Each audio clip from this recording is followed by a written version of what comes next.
Bom dia, irmãos. Nós vamos dar início a mais uma aula da nossa escola bíblica dominical e nós já estudamos, sobre os milagres, nós já estudamos sobre o inimigo das nossas almas, que é o diabo, e hoje vamos estudar sobre o significado da morte. Domingo passado nós estudamos sobre a criação e evolução. Nós vamos orar. Nosso Deus, nós te suplicamos para que tu possas nos fazer entender, compreender a tua palavra, Pai. Obrigado por ela e obrigado pelo que ela fala para as nossas vidas. Em nome de Jesus, amém. Bom, o nosso título hoje é o significado da morte. Qual o objetivo desse estudo? O objetivo é entender a origem, o significado da morte.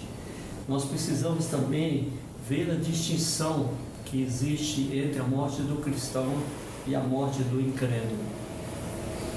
Como introdução, nós vamos dizer o seguinte: a vida e a morte, elas estão ligadas por um pequeno fio, A Bíblia diz que a nossa vida é como uma nuvem que passa, é como uma neblina que o vento dispersa.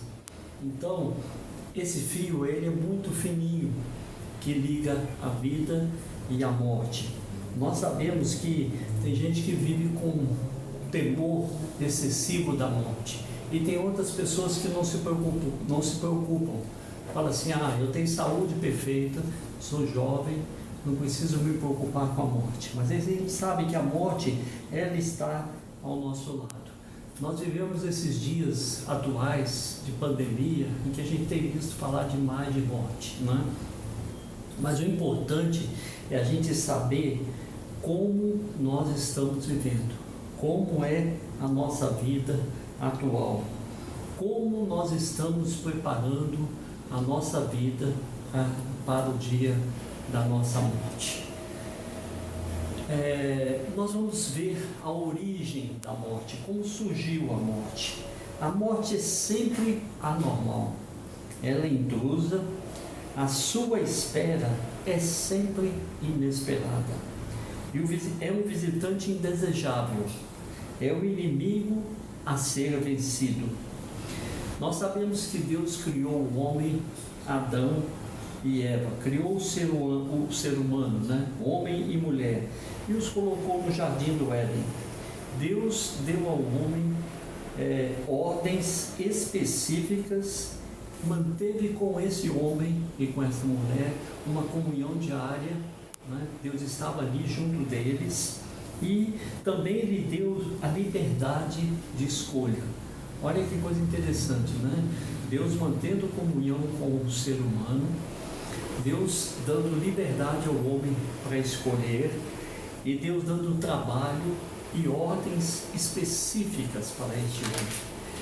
Em Gênesis 2, 16 e 17, você vai encontrar escrito o seguinte: o Senhor Deus deu esta ordem: de todas as árvores do jardim você pode comer livremente, mas da árvore do conhecimento do bem e do mal não comerás. Uma ordem clara, Porque no dia em que dela comeres, certamente morrerás. A serpente, o mais sagaz dos animais criados por Deus, disse à mulher: certamente você não vai morrer, E a mulher então chegou perto daquela árvore, e ela viu que a árvore era boa para comer, agradável aos olhos, desejável para dar entendimento. Tomou o fruto, comeu e deu ao seu marido. Esse texto se encontra em Gênesis 3, de 1 a 6. Deus tinha o hábito de vir ao encontro do homem e conversava com o homem todo o final de tarde. E Deus procura o homem e não encontra, o homem está escondido de Deus, Então, por que ele se escondeu? Porque ele quebrou a comunhão com Deus, e na sua desobediência o pecado aconteceu. Eles ouviram então um cumprimento da sentença que havia sido falada antes, a morte foi decretada. Eles foram apresentados à morte espiritual e à morte física. Gênesis 3, 17, 18 e 19, você pode acompanhar na sua Bíblia. Disse Deus a Adão: visto que atendeste a voz da tua mulher, comestes da árvore que eu ordenei que não comesses, maldita é a terra por tua causa, em fadigas obterá dela o sustento durante os dias da tua vida, ela produzirá cardos e abrolhos, tu comerás a erva do campo, no suor do teu rosto comerás o teu pão, até que tornes a terra, pois dela foste formado, porque tu és pó e ao pó tornarás. Então, a desobediência do homem gerou o pecado gerou a morte então teve a sua origem ali, a morte física e a morte espiritual. Deus então cumpre a ordem, tem uma maldição para a terra, para a natureza e para o homem. Teria que trabalhar, teria que suar o seu rosto, e a terra iria dar cardos e abrolhos, quer dizer, ia ter dificuldade para o homem cultivar a terra, e ele teria que dar duro para ganhar o seu pão, né? Romanos 8, 22 diz que toda a criação geme e suporta angústia. Quer dizer, a criação foi afetada com o pecado do homem, com a punição do homem, com a desobediência do homem. Qual o significado da morte? Esse é o nosso tema, né? Qual que é o significado da morte? A morte significa punição. A morte ela aconteceu devido à desobediência gerado pelo pecado da desobediência, né? Ezequiel 8, 4, 6 diz assim: toda alma que pecar, essa morrerá. E Romanos 6, 23 diz que o salário do pecado, o pagamento do pecado é a morte. Nós temos, portanto, a morte física, a morte eterna e a morte espiritual. O que é a morte espiritual? A morte espiritual é a quebra da comunhão com Deus. É o homem que foi criado para adorar a Deus, vivendo de costas para Deus, vivendo indiferente para com Deus. Esse tipo de morte é o que a gente tem visto muito hoje em dia. Efésios 2:1 diz que nós estamos mortos em nossos delitos e pecados. Somente se voltando para Deus, né? Somente se arrependendo dos pecados, somente crendo em Jesus Cristo, o homem poderá se tornar livre da morte espiritual. Então, a morte espiritual é a quebra da comunhão com Deus. A morte física é aquilo que todos nós estamos sujeitos nessa vida, né? Nós somos pó e ao pó voltaremos. Então, até a volta de Cristo vai se acontecer a morte física. Ela é a separação da alma e do corpo. É interessante isso, que na próxima aula nós vamos estudar para onde vai a alma na morte. O corpo vai para o pó. E a alma? Para onde vai essa alma? Então esse vai ser o tema da nossa próxima aula, né? Nós vamos estudar sobre a alma daqueles que morrem, né? Eclesiastes 12, 7 é um versículo que já fica para a próxima aula, né? E o pó volte à terra como era, e o espírito volte a Deus que o deu. Fica esse lembretezinho para a próxima aula, né? Morte eterna. O que é a morte eterna? A morte eterna é a consequência da morte espiritual após a morte física. A gente pode chamar a morte eterna de segunda morte ou o inferno, né? A morte física vem a todos, até a volta de Cristo. Mas a morte eterna somente aos que estão vivendo nesta vida sem Cristo. A salvação da morte eterna, como se dá? A salvação da morte eterna é aceitar Jesus Cristo. Crê no Senhor Jesus Cristo e será salvo. Essa é a forma de você escapar dessa morte eterna, da segunda morte, o inferno. Crê no Senhor Jesus Cristo. A nossa Bíblia, em 1 Coríntios 15, ela tem um relato do apóstolo Paulo, que ele vai falar da morte e da ressurreição, tanto de Cristo como dos homens, né?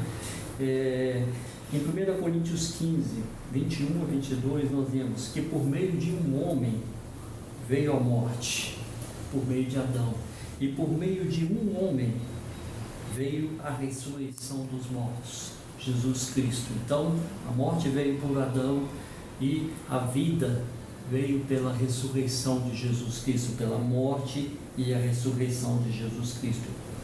Paulo chega a afirmar nesse texto de 1 Coríntios 15 que se não há ressurreição de mortos, então Cristo não ressuscitou.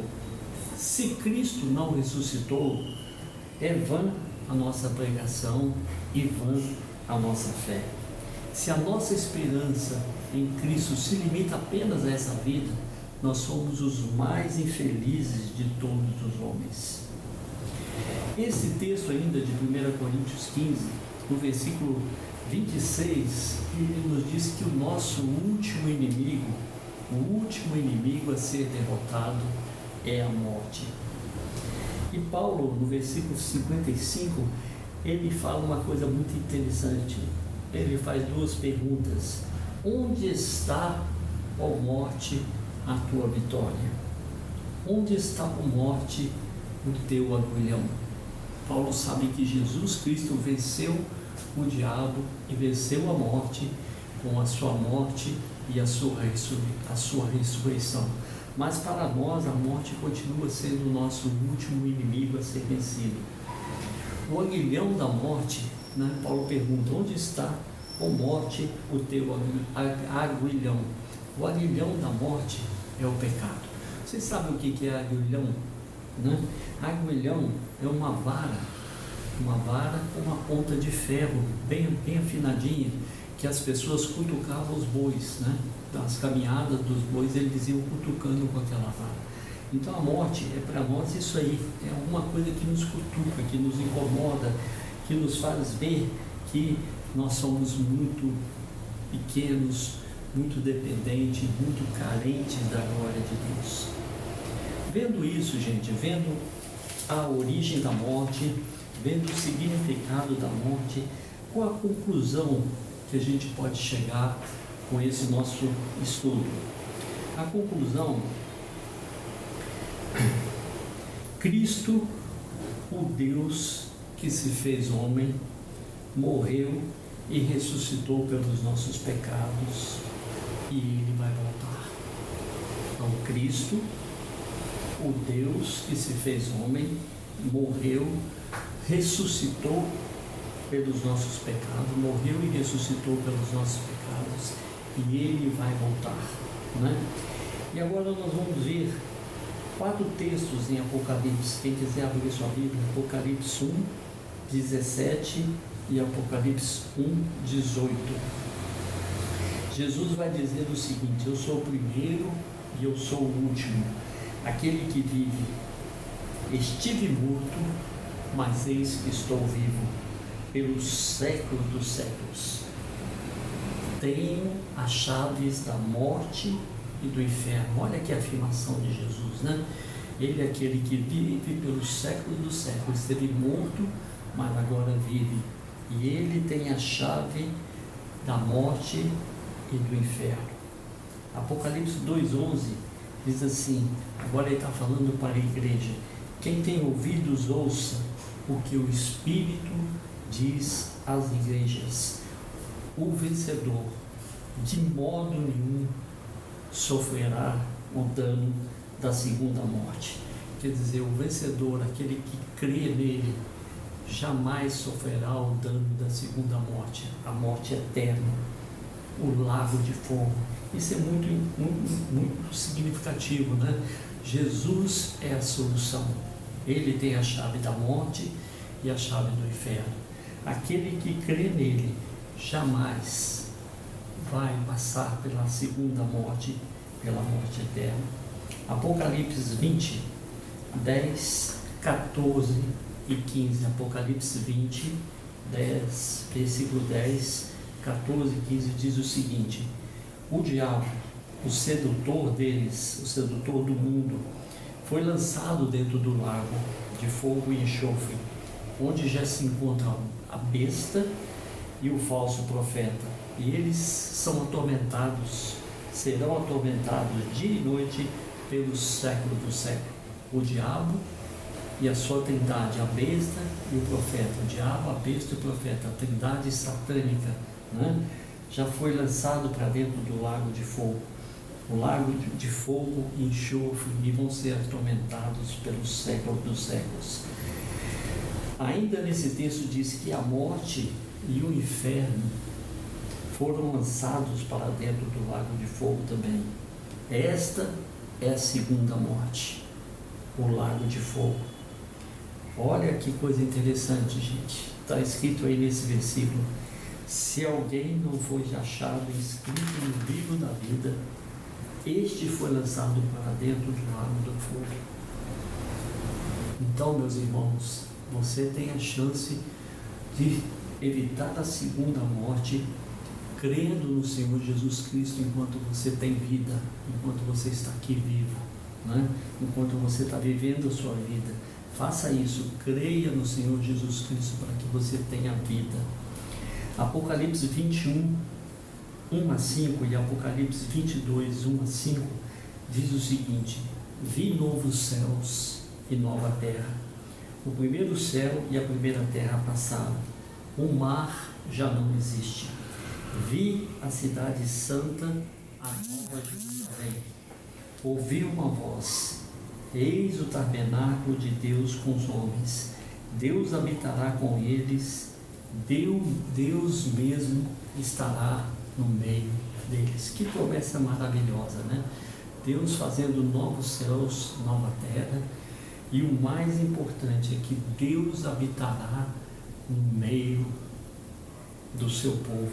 Deus habitará no meio do povo redimido. Deus estará com eles pelos séculos dos séculos. O segundo texto diz assim: então me mostrou o rio da vida. No primeiro diz que o mar já não existe.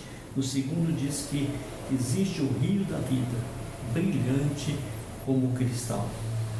Já não haverá noite, nem precisam eles da luz de candeias, não precisam mais eles da luz elétrica, nem da luz do sol, porque o Senhor Deus brilhará sobre eles e reinarão pelos séculos dos séculos. Gente, essa é a promessa da palavra de Deus.